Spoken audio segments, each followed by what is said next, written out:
네, 동상이몽 돌직구 시간입니다. 오늘 특별하게 월요일부터 목요일까지는 볼 수 없는 시간인데요.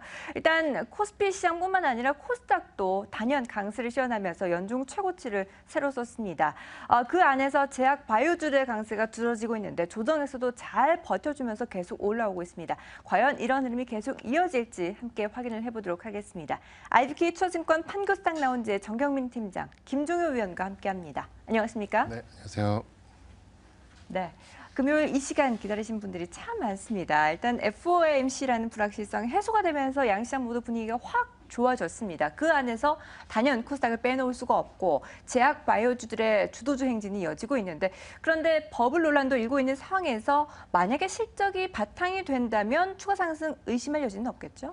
뭐 현재의 그 어떤 주도를 내줄 생각은 없는 걸로 지금 보입니다. 어떻게 보면 큰 시장에서 본다면 약간의 수익률 난민 현상의 뭐 이런 결과물이 아닌가라는 좀 생각이 좀 드는데요. 전일 강세를 보였던 종목만 봐도 뭐 그런 분위기를 알 수 있을 것 같습니다. 뭐 바이로메드, 메디톡스, 뭐 녹십자셀, 뭐 아미코젠 등등 뭐 상당히 지금 강세를 보였고, 이런 기존 주도주 외에 어제는 이제 대형 제약주, 소위 빅5라고 불리우죠. 한미약품, 유한양행, 녹십자, 뭐 동아ST, 대웅제약까지 초강세를 지금 실현했는데, 이게 의미가 뭔가 좀 개인적으로 좀 찬찬히 좀 생각을 해봤더니 아까 말씀드린 당분간 시장 주도를 쥐고 가겠다라는 걸로 좀 해석이 좀 들고요. 왜 그럴까 좀 생각을 해봤더니 그간에 좀 같은 주도군이었던 뭐 화장품과 중국 소비 진영이 현재 이제 메르스 때문에 약간 된서리를 맞고 있기 때문에 약간의 쏠림 현상이 바이오 쪽으로 진행된 게 아닌가 이렇게 좀 생각이 좀 들고요. 죽더라도 주도를 껴안고 죽어라, 증시 격언하고 딱 맞아 떨어지는 현상이죠. 네. 예, 워낙 좀 할인율이 낮다 보니까 뭐 상대적으로 미래 가치가 부각되는 것으로 좀 이해를 하고 있습니다. 뭐 또 소비 인구, 즉 노령 인구가 2배, 3배 늘어나다 보니까 그간 뭐 20배 받고 30배 받던 PER이 40배 받고 50배 받는 거를 약간 묵인해주는, 뭐 인정을 해주는 그런 분위기가 아닌가 싶습니다.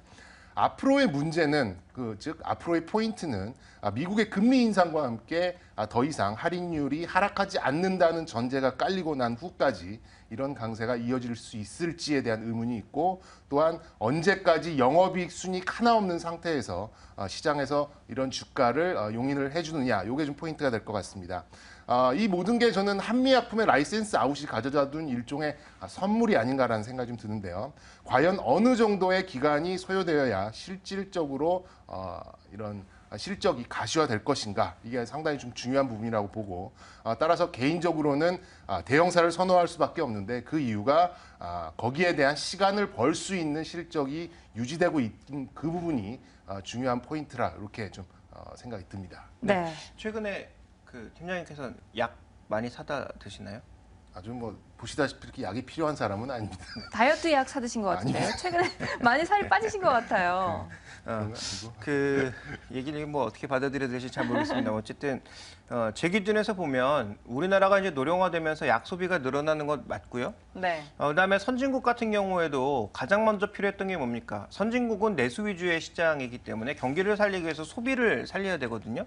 근데 이 소비에 가장 큰 부담이 됐던 게 뭐냐면 주택 시장이 다 망하면서 금리가 부담이 됐죠. 그래서 가장 먼저 내려준 게 금리입니다. 그다음에 이제 찬찬히 살펴봤더니 또 뭐가 부담이 되느냐? 약제비가 부담이 된다라는 거죠. 선진국도 이미 다 노령화입니다. 그런데 약제비 자체가 워낙 비싸거든요. 특히 오리지널리티, 그 신약의 특허권을 갖고 있는 이 대형 제약사들이 워낙 약 가격을 높게 설정해놓고 약을 낮추지 않았고요. 그다음에 이게 오리지널리티가 유지되다 보니까 제네릭 같은 것들, 복제약을 만들 수가 없었거든요. 그러니까 이제 복제약을 만들 수 없으니까 독점하고 있는 회사에서 계속 이익은 높아져가고 이렇게 유지해 왔던 거죠. 그러니까 너무 비싼 약 때문에 약을 먹고 싶어도 약을 못 먹는 사람들, 의료보험비는 엄청나게 늘어나는 사람들, 이런 부담감을 줄여주기 위해서 나왔던 게 오바마 케어고요.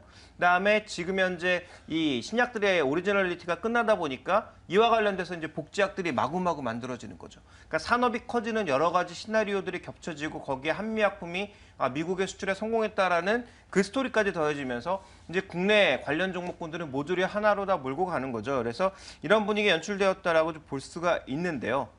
근데 이제 중요한 건 뭐냐 하면 현재 이런 트렌드를 반영하면서 종목이 오르는 건 좋다. 근데 조금 전 언급해 주셨지만 실적이 단 하나도 나오지 않고 있는 종목도 무조건 다 가고 있거든요. 저 이런 관점도 생각하고 있습니다. 어찌 보면 말씀해 주셨던 것처럼 이제 실적을 보일 수 있는 성적표 발표 시기가 바로 눈앞에 다가와 있고요.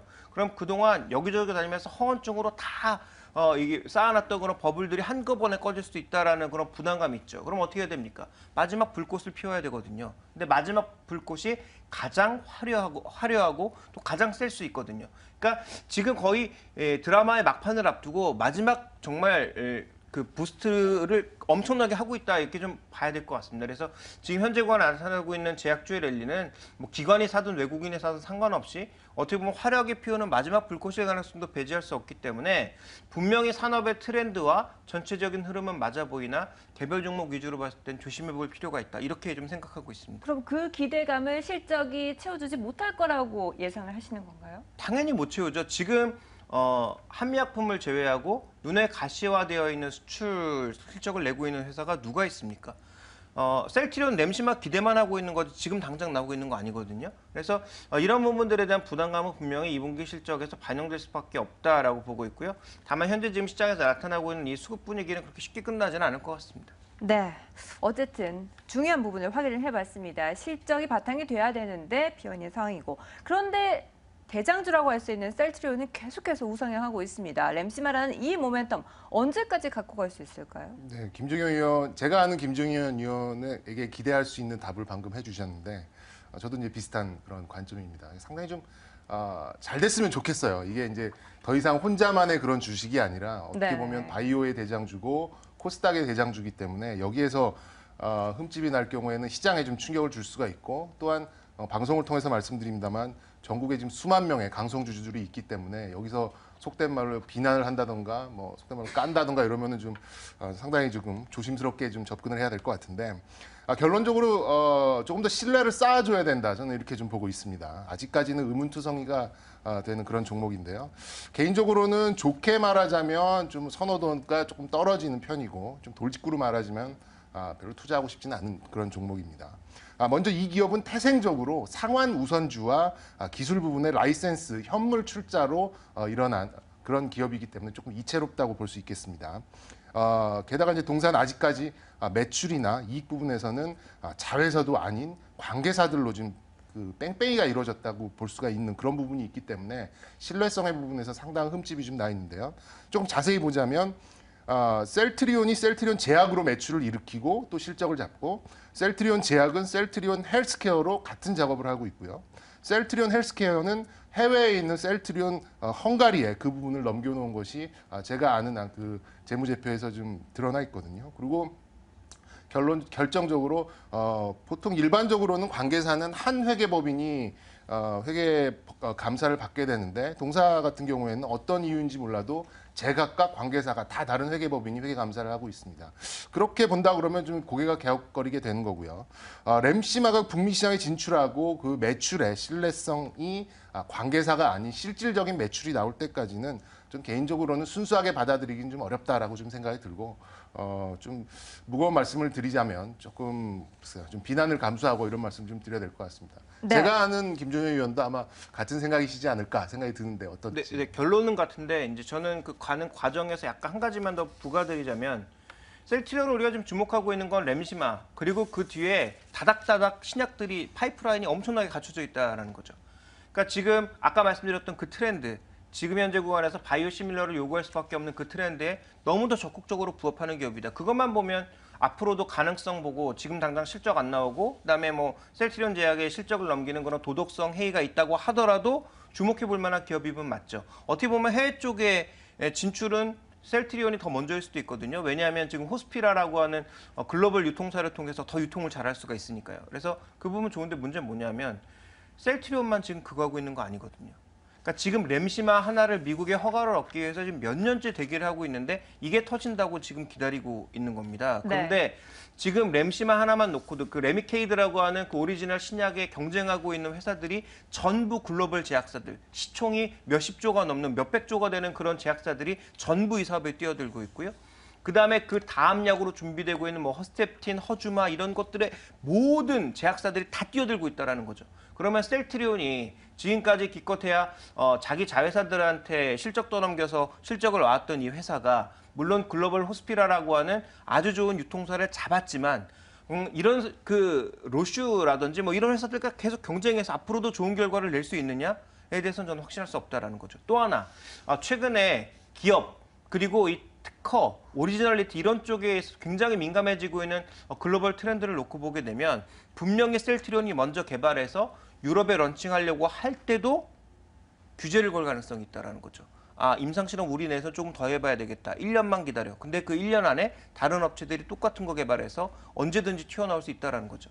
그러면 셀트리온은 앞으로 이런 부담감을 계속 이겨나가야 되는데 현재 주가는 앞으로 잘 될 것만 생각하고 계속 전진만 해왔다라는 거죠. 그러니까 저는 이 부담감에 있어서 저도 뭐 셀트리온 주가가 지금 당장 빠지진 않는다고 하더라도 장기적으로는 큰 매력이 있을까에 대해서는 조금 고민스럽습니다. 네, 그럼에도 불구하고 이런 제약 회사들을 갖고 있는 지주 회사들까지도 매기가 집중되는 모습이 나타나고 있는데 불안감이 없을까요? 어떻게 보시나요? 저는 뭐 동일한 의견입니다. 네. 이건 하이 리턴보다 하이 리스크를 생각해야 되는 종목이라고 보고 있고요.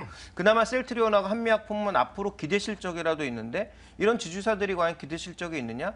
저는 뭐 그렇게 생각하진 않습니다. 네, 이 기대감이라는 버블이 만약에 터지는 순간에는 그 파편이 전체 시장까지 번지게 될 텐데요. 우려감이 큽니다. 팀장님 어떻게 보시나요?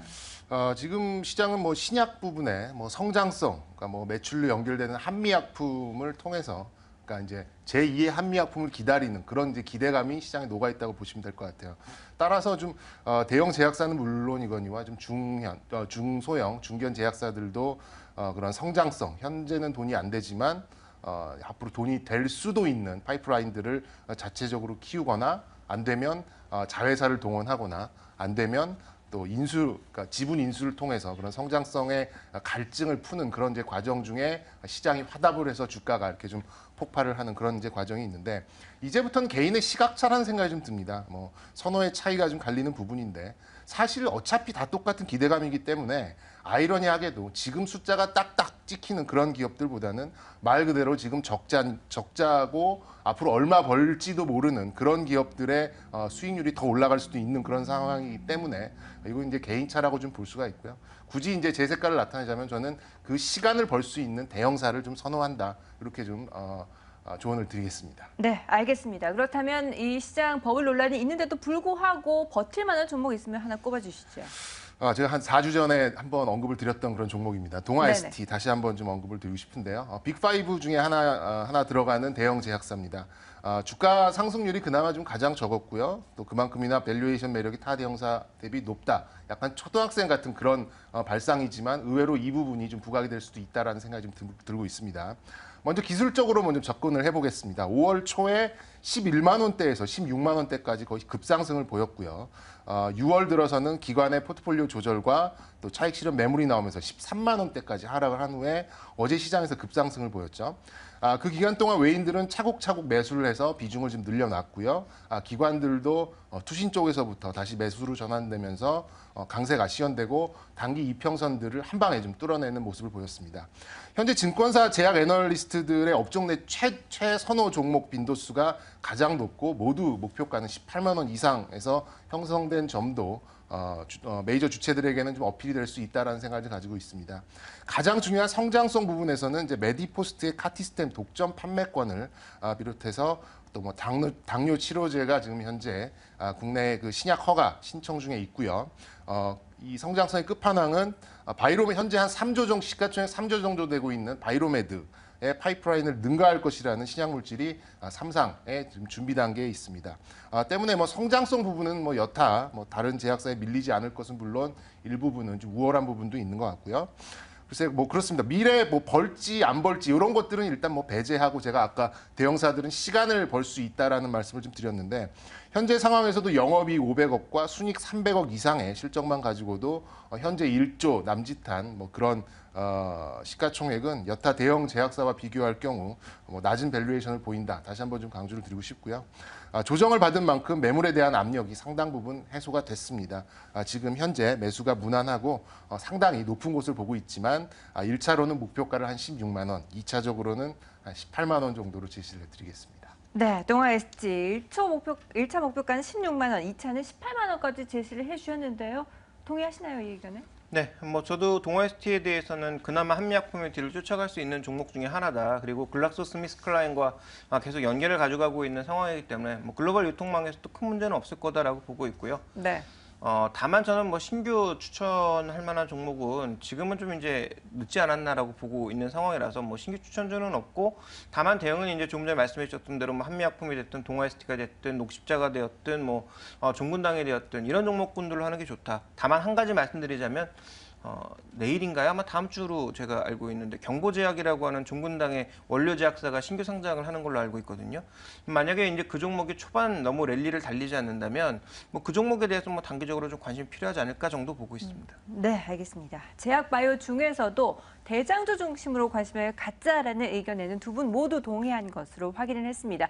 오늘 아주 특별하게 동상이몽 돌직구를 통해서 제약바이오주에 대해서 확실하게 파헤쳐봤습니다. 이런 의견들 갖고 있으니까요. 참고하셔서 투자 전략 세우실 때 꼭 확인을 해보시기 바라겠습니다. 네, 지금까지 IBK 투자증권 정경민 팀장, 김종효 위원과 함께했습니다. 말씀 감사합니다. 네, 고맙습니다.